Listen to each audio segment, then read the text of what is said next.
لكل إنسان مسلم في الجنة كم؟ لكل مسلم في الجنة حوريتين، هذا أقل شيء. كل حورية لها 70 وصيفة معها، الحورية حلالك والوصيفة حلالك. ولكل امرأة من أهل الدنيا دخلت الجنة 70 حورية. فترتيب نساء الجنة 4. أول شيء امرأة الدنيا، هذه رقم 1، معها 70 حورية. ثاني شيء الحورية معها 70 وصيفة. الثالث الوصيفة، يعني 3 أنواع، عفوا 3 أنواع النساء في الجنة، 3 أنواع. امرأة الدنيا وهي الملكة التي حالها كحالك. 2 الحورية وهي كملك اليمين وتوصف كما وصف الولدان المخلدون. الثالث أزوج في الدنيا بزوجة، فعندك واحدة زوجة، زوجتك اللي في الدنيا، ثم 70 حورية معها حلالك، ثم مع كل حورية 70 وصيفة. أصبح كم عندك من امرأة؟ هذا أقل واحد. طيب لو فرضنا عندك 4 زوجات، مع كل واحدة 70 حورية، مع كل حورية 70 وصيفة، كم صار الجميع؟ أعانكم الله.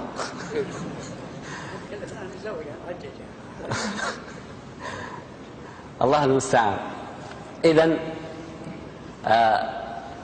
عندما تقبل على زوجتك في الجنة وتتنازع أنت وياها الكأس، ويتقارب سريرك مع سريرها، سرر مصفوفة عليها ما في عزل ولا فيها زعل، تحط ظهرك إليها والله تحط ظهرها لك، وجوه متقابلة، تنظر إلى وجهك في وجهها وتنظر إلى وجهها في وجهك، والحديث الطيب بينكما. ثم إذا التقيتما في ذلك اللقاء مدته 70 سنة، 70 سنة من سنوات الدنيا هذا اللقاء الواحد.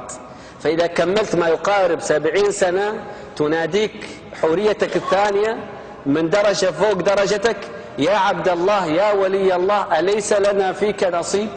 فترفع بصرك فإذا هي أجمل من اللي عندك.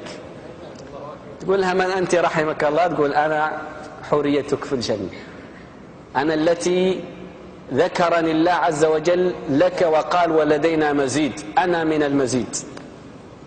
تترك هذه وتروح للثانية، أعانك الله، تجلس وياها حول 70 سنة، شوي تناديك الثالثة: يا عبد الله ليس لنا فيك نصيب؟ تنظر فإذا هي أجمل من اللي عندك. رحمك الله، من أنت؟ تقول لك: أنا الذي قال الله عز وجل فينا: فلا تعلم نفس ما أخفي لهم من قرة أعين، أنا مما أخفي من قرة العين لك. تترك هذه تروح عند هذه، وهكذا كل 70 تغير. لذلك الله عز وجل أكرم أهل الجنة كرم لا مزيد عليه، وفي كل أسبوع من أسابيع الجنة زيادة، ولدينا مزيد.